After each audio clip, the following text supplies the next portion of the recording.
የመልካምነትን ብዛት የበጎነትን ዳር ማንስ ተናግሮ አበቃ ማንስ አቆመ ከመቁጠር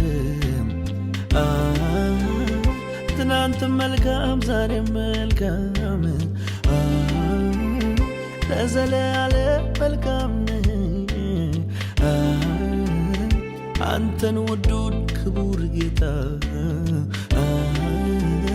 ከማንስ ጋር ላስተያየ